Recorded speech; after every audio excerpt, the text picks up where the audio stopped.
जब 2 दिन बाद उनका कॉलेज खुला तो वैशाली अभय के सामने आने में शर्मा रही थी। वह कॉलेज तो आई थी, लेकिन क्लास में आने की और अभय का सामना करने की उसकी हिम्मत नहीं हो रही थी। वह चुपचाप लाइब्रेरी की तरफ जा रही थी कि तभी अभय ने उसका हाथ पकड़ लिया और उसे बगल के एक खाली कमरे में ले गया। वैशाली उससे हाथ छुड़ाते हुए बोली, अभय, मुझे तुमसे अकेले में नहीं मिलना। क्यों? क्योंकि अब मुझे तुमसे शर्म आती है। अभय उसे छेड़ते हुए बोला, यार, शर्म तो मुझे भी अब तुम्हारे सामने आती है। वैशाली उसे हल्की सी चपत लगाते हुए कहती है, अभय, तुम तो बिल्कुल लड़कियों जैसी बातें कर रहे हो। लड़कों को कहाँ शर्म आती है? क्यों? शर्म पर क्या तुम लड़कियों का कॉपीराइट है जो लड़के नहीं कर सकते? वैशाली अभय की बात सुनकर हंसने लगी थी और उसे हंसते हुए देखकर अभय जल्दी से उसके गालों को अपने होठों से छू लेता है। वैशाली शर्माते हुए जब अपनी नजरें नीची कर लेती है तो अभय उसे अपनी बाहों में भर लेता है और फिर धीरे से उसके कान में कहता है, बस यह थोड़े दिनों की शर्म है, फिर मैं अपने प्यार का तुम्हें ऐसा चस्का लगाऊंगा कि तुम रात में ही नहीं, दिन में भी मेरी मोहब्बत की तलबगार होगी। वैशाली उसे खुद से दूर करते हुए कहती है, ये मत भूलो कि तुम कॉलेज के सबसे टैलेंटेड और माइंडेड स्टूडेंट हो। कहीं ऐसा ना हो कि यह प्यार मोहब्बत तुम्हारी ब्रिलियंट इमेज को डाउन कर दे। वो बहुत शान से कहता है, टॉपर हूँ और टॉपर ही रहूंगा, पर हाँ, तुम्हारे इश्क में पीएचडी जरूर करूंगा। वैशाली उसकी बात सुनकर फिर हंसने लगती है। उस दिन के बाद वह दोनों एक दूसरे के हाथों में हाथ डाले अक्सर कॉलेज कैंपस में दिखाई देने लगे थे। हर दिन के साथ उनका प्यार और भी ज्यादा बढ़ता जा रहा था। देखते ही देखते पूरे 1 साल हो गए थे और इस 1 साल में अभय और वैशाली दोनों एक दूसरे से बहुत प्यार करने लगे थे। वह दोनों अब जब तब अकेले मिलने लगे थे, पर अकेले में कभी भी उन दोनों ने अपने प्यार की सीमाएं पार नहीं की थीं। रोमांटिक बातें तो वह अक्सर ही एक दूसरे से करते थे और उन रोमांटिक बातों को सुनकर वैशाली अभय से कहती थी, तुम्हारी बातें सुनकर तो मुझे कभी कभी बहुत डर लगने लगता है। अच्छा, क्यों? क्योंकि जब तुम्हारी बातें इतनी रोमांटिक होती हैं तो तुम्हारा रोमांस कैसा होगा? यार, रोमांस की तो बात ही मत करो। तुम्हें क्या पता तुम्हारे सामने खुद को कितना समझा कर रखता हूँ। एक तो तुम्हारे या कमर तक लहराते काले बाल और उस पर यह तुम्हारे गुलाबी ओंठ मुझे बहकाने के लिए काफी हैं। कभी कभी तो मन करता है कि बस आज तो मैं इन्हें अपनी गिरफ्त में लेकर ही रहूंगा। लेकिन फिर सोचता हूँ कि अगर एक बार मैं इनके नजदीक आ गया तो फिर यह कमबख्त दिल मुझसे न जाने क्या क्या करवाएगा। इसलिए बस तुमसे दूर दूर रहता हूँ। वैशाली का मन करता है कि वह थोड़ा उसे परेशान करे, इसलिए वह बहुत शरारती अंदाज में कहने लगी, तुम तो दूर रह लेते हो, लेकिन कभी यह नहीं सोचते कि मेरे दिल पर क्या बीत रही है। तुम्हारा ये जो कमबख्त दिल है, यह तो तुम्हारा कहना मानता है, पर मेरा यह गुस्ताख दिल तुम्हारी बाहों में आने के लिए मचलने लगता है। पर तुम जब भी मिलते हो तो बस 10 इंच की दूरी बनाकर ऐसे मिलते हो जैसे धरती और आसमान। वैशाली की बात सुनकर अभय उसे एकटक देखने लगता है और फिर एक झटके में उसका हाथ पकड़कर कुछ इस तरह से अपनी तरफ खींचता है कि वैशाली सीधे उसके सीने से जा लगती है। वह वैशाली की कमर पर अपने हाथों का घेरा बनाते हुए उसे अपने बहुत करीब कर लेता है और फिर धीरे से कहता है, बस यार, बहुत हो गया दूर दूर रहना। लाइफ में सब एंजॉय करते हैं, हम ही हैं जो अपने जज्बातों पर पहरा लगाए घूम रहे हैं। अब नहीं, अब तो बस तुम और मैं और हमारे दरमियान कोई फासला नहीं। इतना कहते हुए जब वह वैशाली के चेहरे पर धीरे धीरे झुकने लगता है, तो वैशाली घबराते हुए 2 कदम पीछे कर लेती है और कहती है कि हम लोगों का लास्ट ईयर है, प्लीज यार कुछ दिन वेट कर लो। अभय जोर से हंसते हुए कहने लगता है, बस इतनी सी बात पर तुम्हारी तो जान निकलने लगी। सोचो जरा वो कैसा मंजर होगा जब तुम मेरे बहुत पास होगी और मैं तुम पर अपनी मोहब्बत बरसाऊंगा। और फिर उन दोनों के बीच ऐसे ही प्यार भरी बातें होती रहती थीं। दिन बीत रहे थे और एक दिन जब वैशाली की तबीयत थोड़ा ठीक नहीं थी, तो वह कॉलेज नहीं आती है। अभय उसे देखने के लिए उसके घर जाता है। वह घर पर अकेली होती है क्योंकि उसके मॉम डैड तो अमेरिका में रहते हैं। उसका सपना था कि वह बेंगलोर यूनिवर्सिटी से एमबीए की पढ़ाई करे, और जब उसने यह बात अपने डैड को बताई, तो उसके डैड ने बेंगलोर में उसका एडमिशन करवा दिया था और वहीं पर एक फ्लैट भी लेकर दे दिया था। इसलिए वह फ्लैट में अकेले रहती थी। जब तब उसके मॉम डैड और उसकी बहन आती जाती रहती थीं। यह सब बातें अभय को बहुत अच्छी तरह से पता थीं। और जब उसे यह पता चला कि वैशाली की तबीयत ठीक नहीं है, तो वह उसे देखने के लिए उसके फ्लैट में जाता है। शाम के 7 बज रहे थे जब वह वैशाली के घर पहुंचा था। उसकी तबीयत में थोड़ा तो सुधार हो गया था, पर जैसे ही उसने अभय को देखा, तो वो उसके गले लगते हुए बोली, यार तुम्हें देखकर तो मेरी तबीयत बिल्कुल ठीक हो गई। ऐसा लग रहा है कि मैं अब बीमार ही नहीं हूँ। वह हंसते हुए बोला, जान अगर ऐसी बात थी तो पहले कॉल कर देती। मैं तुम्हारी तबीयत हरी करने के लिए पहले ही आ जाता, डॉक्टर की फीस भी बच जाती। उसकी बात पर वैशाली हंसने लगती है। वह दोनों कुछ देर तक प्यार भरी बातें करते रहते हैं। रात के 9 बज रहे थे। मौसम अचानक से खराब हो गया था। धूल भरी आंधी के साथ पानी की छोटी छोटी बूंदें पड़ने लगी थीं। मौसम खराब होते देख वैशाली ने अभय को जाने से रोक लिया था।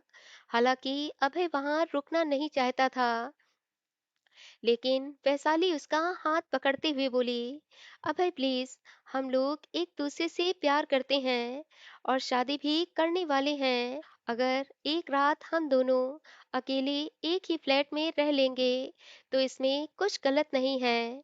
वैसे भी हम लोग मिच्योर हैं। नहीं वैशाली, ऐसी कोई बात नहीं है।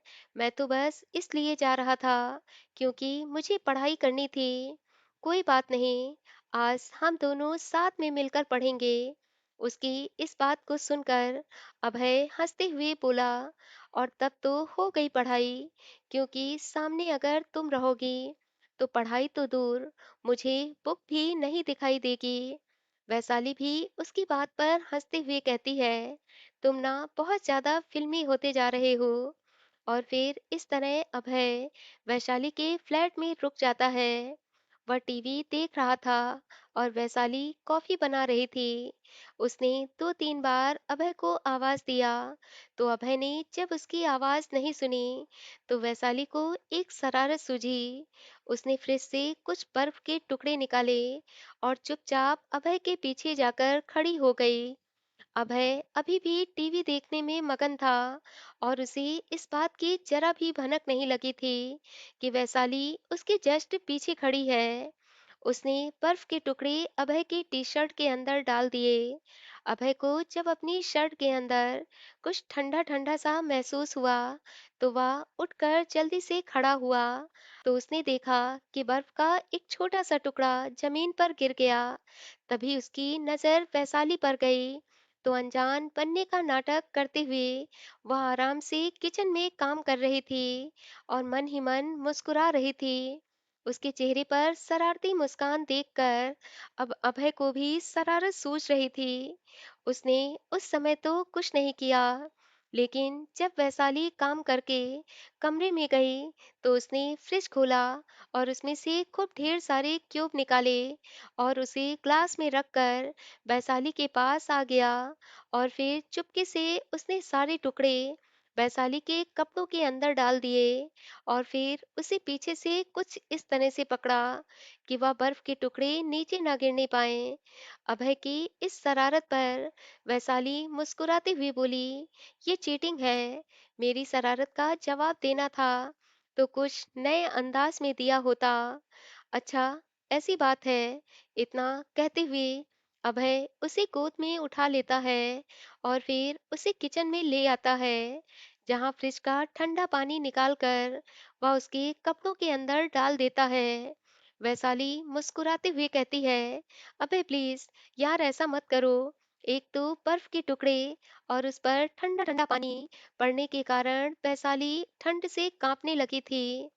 पानी की वजह से उसके सारे कपड़े भीग गए थे, जिससे उसकी खूबसूरती साफ नजर आ रही थी। वैशाली को उस हालत में देखकर अभय की धड़कनें अब बढ़ने लगी थीं।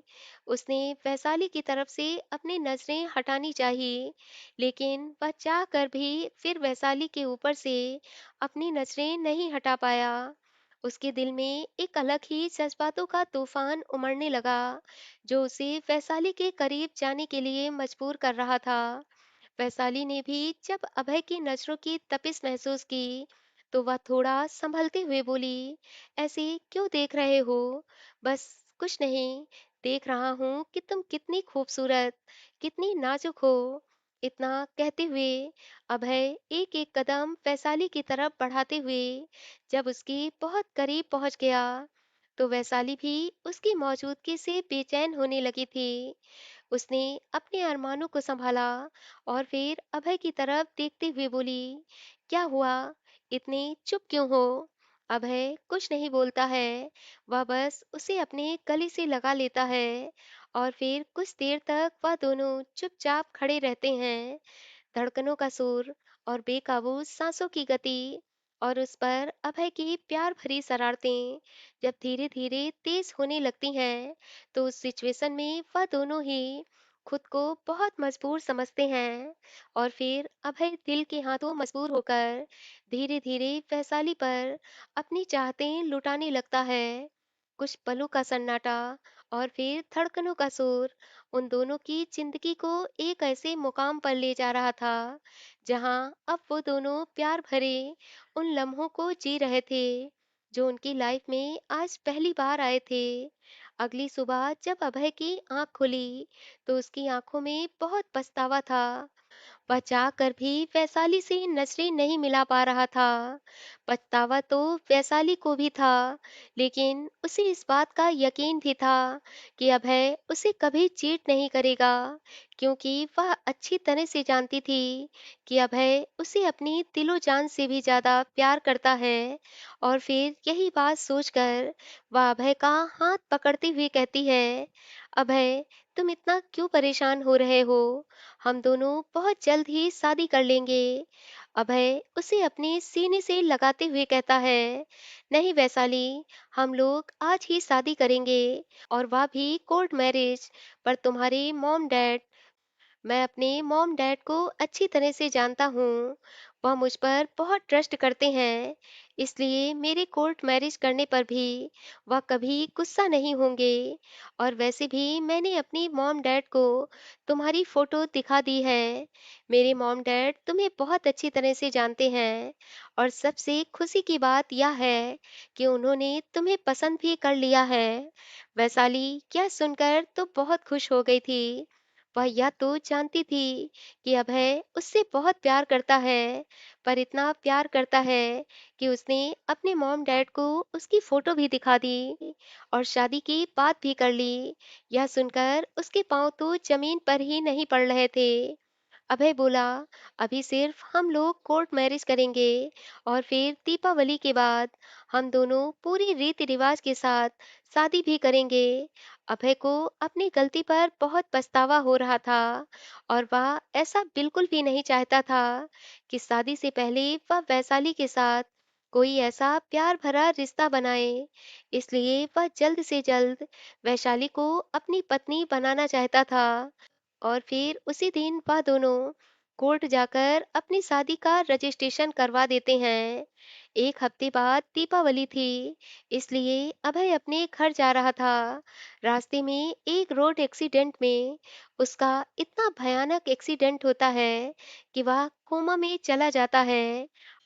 और जब 4 महीने बाद वह कोमा से बाहर आता है, तो वैशाली उससे बहुत दूर जा चुकी होती है। यह बातें याद करते-करते अभय की आंखें आंसुओं से भर गई थीं। और फिर उसके मुंह से निकला, "वैशाली, तुम मुझे छोड़कर क्यों गई थी?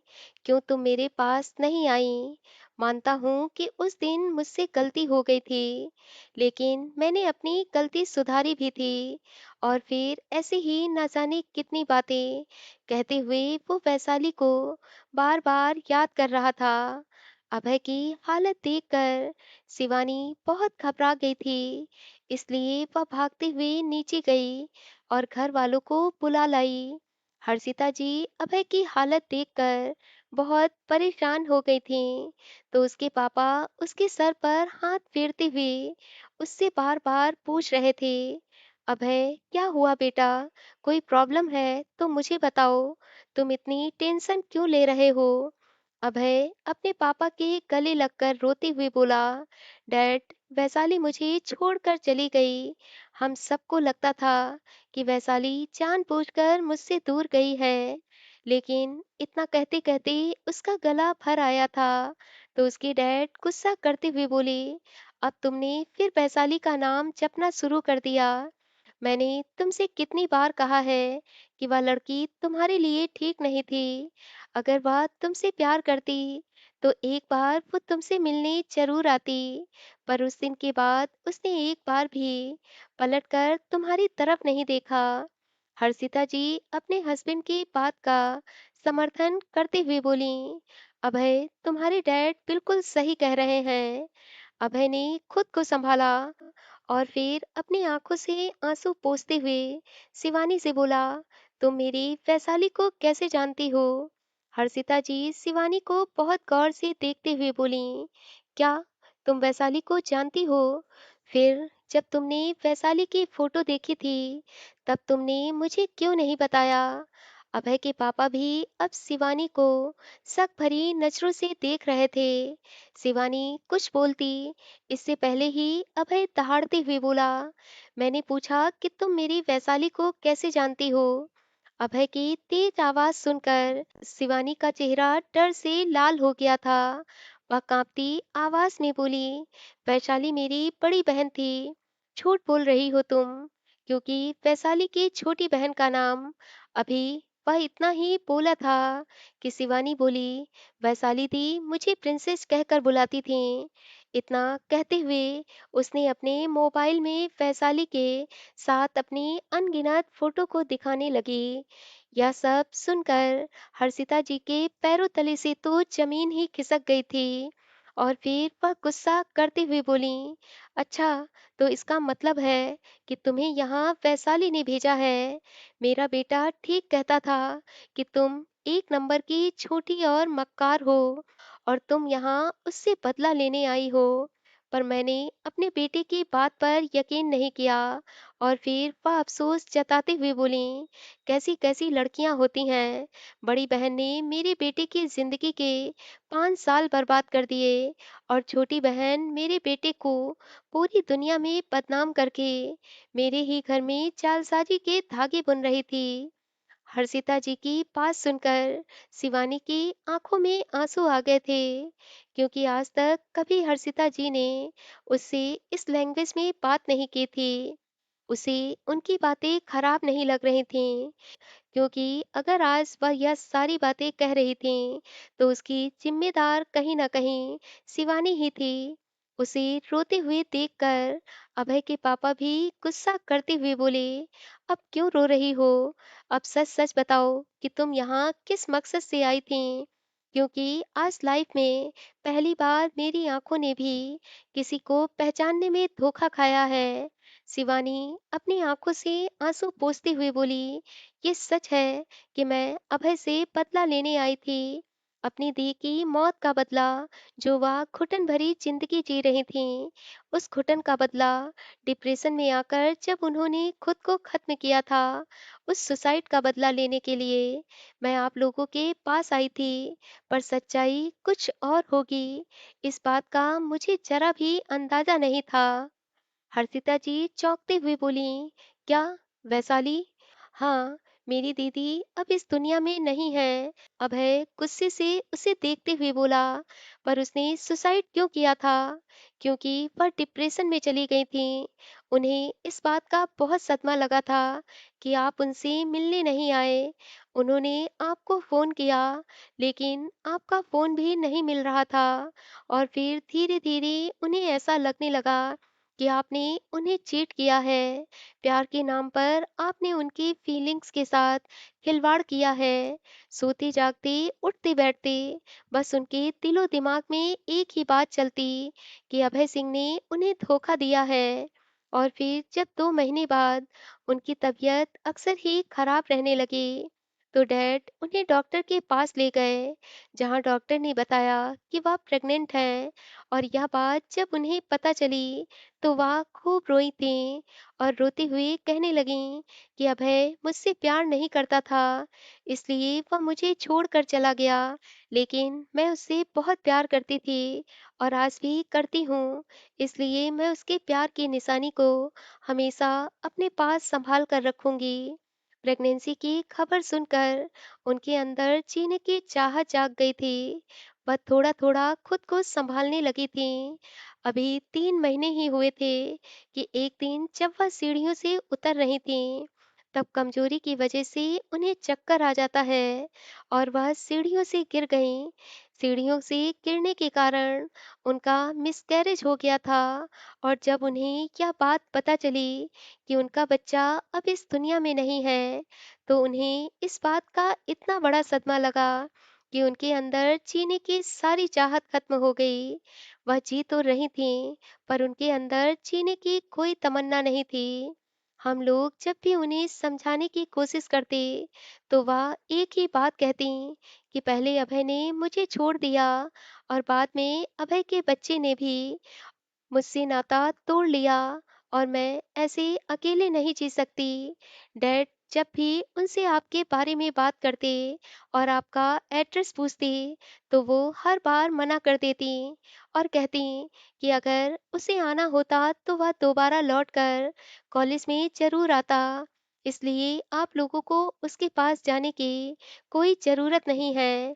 उन्होंने डैड को और मुझे अपनी कसम भी दी थी कि आज के बाद घर में कोई भी अभय के बारे में बात नहीं करेगा।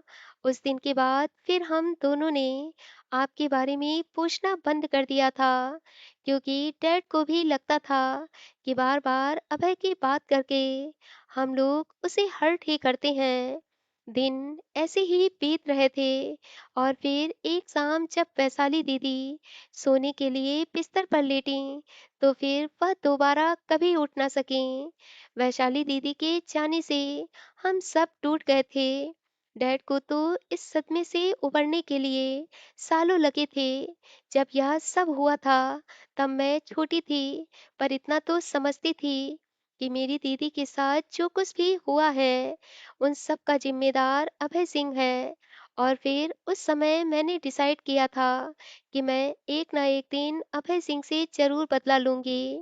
मैं ना तो अभय सिंह को पहचानती थी और ना ही अभय सिंह के बारे में कुछ जानती थी। इसलिए मैंने कॉलेज जाकर अभय सिंह के बारे में पता करने की कोशिश की, तो भी मुझे अभय सिंह के बारे में कुछ नहीं पता चला। और फिर थक हार कर मैं अपनी स्टडी करने लगी और डैड अपने बिजनेस पर ध्यान देने लगे। दीदी का कमरा हम लोगों ने बंद कर दिया था, पर 2 महीने पहले जब दीदी का बर्थडे था, उस दिन न जाने क्यों मुझे दीदी की बहुत याद आ रही थी, इसलिए मैं उनके रूम में चली गई। उनकी ड्रेस, बुक्स, उनकी बनाई हुई पेंटिंग को देखकर मैं घंटों रोती रही और जब उनका लॉकर खोला तो उसमें मुझे कुछ फोटो मिली जो अभय की थी और एक डायरी भी मिली जिसमें अभय का फोन नंबर और एड्रेस भी लिखा था। वह फोटो और डायरी लेकर जब मैं अपने डैड के पास आई, तो डैड ने अभय को तुरंत पहचान लिया और मुझे अभय सिंह के बारे में सारी बात बताई। मुझे यह जानकर बहुत दुख हुआ था कि जो मेरी दीदी के दुख का कारण था, वह आज एक सक्सेसफुल लाइफ जी रहा है। और तब मेरी नफरत और भी ज्यादा बढ़ गई। उस दिन मैंने डिसाइड किया कि जैसे मेरी दीदी ने रो रो कर जिंदगी बिताई है, वैसे ही मैं अभय सिंह को भी रोने पर मजबूर कर दूंगी। मेरी बात सुनकर मेरे डैड ने भी मुझे डांटा था और कहा कि नहीं, तुम ऐसा कुछ भी नहीं करोगी। हम कौन होते हैं किसी के कर्मों की सजा देने वाले। अभय सिंह ने मेरी बेटी के साथ गलत किया तो भगवान उसकी सजा जरूर देंगे। और इस तरह की न जाने कितनी बातों से मेरे डैड ने मुझे समझाने की कोशिश की और मुझसे वादा भी लिया कि मैं अभय सिंह को अब भूल जाऊंगी। मैंने डैड से वादा तो कर लिया था, लेकिन मेरे मन में अभय सिंह के लिए इतनी कड़वाहट भरी थी कि मैं उस कड़वाहट को भूल नहीं पा रही थी।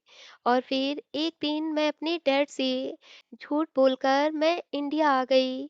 और फिर उसके आगे की सारी बातें आप सबको पता है। शिवानी की बात सुनकर हर्षिता जी और अभय की आंखों में आंसू आ गए थे और अभय के पापा की भी आंखें नम हो गई थीं। उन्होंने तो यह सपने में भी नहीं सोचा था कि वैशाली के साथ यह सब भी हुआ होगा। अब उन्हें वैशाली के लिए बहुत बुरा लग रहा था। वह तो अभी तक वैशाली को ही कसूरवार समझ रहे थे। उधर अभय यह सब सुनकर शून्य पड़ गया था। बेशक इसकी कोई गलती नहीं थी, लेकिन फिर भी उसे सजा इतनी बड़ी मिली थी कि वह उस सजा को भूल नहीं पा रहा था जिसे वह जान से ज्यादा प्यार करता था। वह इतने दुख में जी रही थी, इस बात को सोचकर उसका दिल कांपने लगा था। हर्षिता जी को समझ में ही नहीं आ रहा था कि इसमें गलती सबसे ज्यादा किसकी थी। शिवानी अभय को देखते हुए बोली, मैं जानती हूँ कि मैंने आपके साथ गलत किया है, पर यकीन मानिए, मुझे यह नहीं पता था कि आपका एक्सीडेंट हो गया था और आप 4 महीने तक कोमा में रहे। और जब मॉम से मुझे यह बात पता चली, तब मुझे बहुत पछतावा हुआ। मैंने तो अपनी दीदी को तिल-तिल मरते हुए देखा था। बस इसी बात का दुःख था मुझे और उस दुःख में मैंने आपको बदनाम कर दिया। मैं आपसे यह तो नहीं कहूँगी कि आप मुझे माफ़ कर दीजिए, पर हाँ, एक रिक्वेस्ट ज़रूर करूँगी कि आप अपनी लाइफ़ में मूव ऑन ज़रूर करें। आपने मेरी दीदी को इतना प्यार किया कि आज तक आप उनकी यादों के सहारे जीते रहे। वह बहुत लकी थीं क्योंकि उन्हें आपका सच्चा प्यार मिला था। लेकिन नेगेटिव थिंकिंग की वजह से उन्होंने आपके ऊपर विश्वास नहीं किया। अब जो होना था वो हो गया। आपके मॉम डैड भी आपसे बहुत प्यार करते हैं, इसलिए प्लीज आप उनकी खुशियों के बारे में भी जरूर सोचें। इतना कहते हुए उसने हर्षिता जी के हाथों में लाकर की चाबी रख दी थी और फिर हर्षिता जी का हाथ पकड़ते हुए बोली, मैं जा रही हूँ, हो सके तो प्लीज मुझे माफ कर देना। इतना कहते हुए वह कमरे से बाहर चली गई थी। वह जैसे ही कुछ कदम आगे बढ़ी थी कि तभी सरला दादी को लेकर आ रही थी। दादी ने जब शिवानी को देखा तो मुस्कुराते हुए कहने लगी, शिवानी बेटा, सब लोग कहाँ हैं? आज अभय का बर्थडे है और मैंने अभी तक अपने अभय को नहीं देखा है। शिवानी दादी के कदमों के पास बैठ जाती है। दादी उसके चेहरे को बहुत गौर से देखती हैं और फिर कहती हैं, क्या हुआ बेटा? इतनी उदास क्यों लग रही हो? क्या कोई बात है? और तुम अभी तक तैयार क्यों नहीं हुई? आज तुम्हारे पति का जन्मदिन है। दादी की बात सुनकर उसकी आंखें थोड़ी सी नम हो जाती हैं और फिर वह धीरे से कहती है, दादी, अभय मेरे, वह इतना ही बोली थी कि तभी पीछे से हर्षिता जी कहती हैं, शिवानी, तुम जमीन पर नीचे क्यों बैठी हो? जाओ, जाकर जल्दी से रेडी हो जाओ, अभी थोड़ी ही देर में गेस्ट आने वाले हैं। शिवानी बहुत हैरानी भरी नजरों से हर्षिता जी को देख रही होती है। तो हर्षिता जी उसे इशारे में चुप रहने को कहती हैं और फिर वह सरला से कहती है, सरला, जाओ, दादी को भी कपड़े चेंज करवा दो और जल्दी से तुम भी रेडी हो जाओ। इतना कहते हुए वह शिवानी का हाथ पकड़कर उसे अपने कमरे में ले आती है। शिवानी कहती है, आपने मुझे दादी को कुछ भी बताने से मना क्यों किया? क्योंकि मैं नहीं चाहती कि यह सारी बातें मम्मी जी को पता चलें, क्योंकि मम्मी जी यह सब बर्दाश्त नहीं कर पाएंगी। मैं जानती हूँ, लेकिन एक ना एक दिन तो उन्हें यह सारी बातें पता चल जाएंगी। इसलिए सही यही होगा कि आप उन्हें आज ही यह सारी बातें बता दें। अभी वह दोनों बात कर ही रहे थे कि तभी अभय के पापा कमरे में आ गए और शिवानी से कहने लगे, तुम अभय के बारे में क्या सोचती हो? वह तुम्हारी नजरों में कैसा लड़का है? उनके इस सवाल पर शिवानी थोड़ा चौंक गई, लेकिन फिर भी उनकी बात का मतलब समझते हुए बोली, अभय एक बहुत अच्छे इंसान है, बस कुछ मिसअंडरस्टैंडिंग हुई थी मुझे, जिस वजह से मैं उनसे नफरत करती थी। लेकिन बीते कुछ दिनों में मुझे यह एहसास हुआ कि वह एक बहुत नेक दिल इंसान है। आज के समय में जब लोग शादी जैसे पवित्र रिश्ते को बहुत कम ही निभाते हैं, उस समय उन्होंने प्यार के रिश्ते को जिस तरह से निभाया है, उसे देखकर मैं उनकी बहुत रिस्पेक्ट करती हूँ। अभय के डैड उसकी बात पर मुस्कुराते हुए बोले, अगर हम दोनों तुमसे ये कहें कि तुम मेरे अभय से शादी कर लो और इस फेक शादी को तुम रियल बना दो, अभय ऐसा बिल्कुल नहीं करेंगे, क्योंकि वह मुझसे प्यार नहीं करते। हर्षिता जी बोली, और तुम मेरे बेटे से प्यार करती हो? हर्षिता जी की बात पर शिवानी का दिल धड़कने लगा था। उसने एक पल के लिए हर्षिता जी को देखा और फिर अपनी नजरें फेरते हुए बोली, वो मुझसे शादी नहीं करेंगे, क्योंकि मैं वैशाली दी की बहन हूँ और जब कभी वह मुझे अपने सामने देखेंगे तो उन्हें वैशाली दीदी की याद आएगी और इस वजह से वह कभी अपनी लाइफ में आगे नहीं बढ़ पाएंगे। इसलिए आप उनकी शादी किसी दूसरी लड़की से करवा दो। उसकी मोहब्बत में वह धीरे धीरे वैशाली दीदी को पूरी तरह से भूल जाएंगे। हर्षिता जी अभय के पापा की तरफ मुस्कुराते हुए बोली, हाँ, शिवानी की यह बात बिल्कुल सही है। मेरी फ्रेंड की बेटी है जो अभय को बचपन से जानती है। तो ऐसा करते हैं कि इसी हफ्ते हम लोग अभय की शादी कुंजन से करा देते हैं। अभय के पापा भी हाँ में हाँ मिलाते हुए कहते हैं, ठीक है, तुम बात चलाओ, मैं अभय को मना लूंगा। और फिर बस शिवानी की तरफ देखते हुए कहते हैं, शिवानी बेटा, इतने दिनों से तुम इस घर में रह रही थी, तो अब हम लोग यही चाहते हैं कि तुम 2-3 दिन और रुक जाओ और अभय की शादी अटेंड करके तब वापस अमेरिका चली जाना। बेशक अभय और वैशाली का रिश्ता नहीं जुड़ पाया, लेकिन कहीं ना कहीं हम सब के दिल एक दूसरे से कनेक्ट हैं। इसलिए 2-3 दिन और हम लोगों के साथ रह लो। इतना कहते हुए अभय के पापा और हर्षिता जी वहां से चले गए थे और शिवानी वहीं बेड पर बैठ गई थी। उसने एक गहरी सांस ली और फिर खुद से ही कहने लगी, मैं बेशक आपसे बदला लेने आई थी, पर पता नहीं कब कैसे और कहाँ मुझे तुमसे मोहब्बत हो गई थी। और अब जब मुझे सारी सच्चाई पता चल गई है, तो अब मेरा दिल अब पूरी तरह से आपका हो गया है। दोस्तों, कहानी का यह भाग आपको कैसा लगा? प्लीज़ मुझे कमेंट करके ज़रूर बताएं। कहानी अच्छी लगी हो तो कहानी को लाइक करें और वीडियो को शेयर करें। और अभी तक अगर आपने मेरे चैनल को सब्सक्राइब नहीं किया है, तो प्लीज़ दोस्तों चैनल को सब्सक्राइब कर लीजिए, ताकि ऐसी ही प्यारी प्यारी कहानियाँ आप तक पहुँचती रहें। मिलते हैं इस कहानी के अगले भाग में।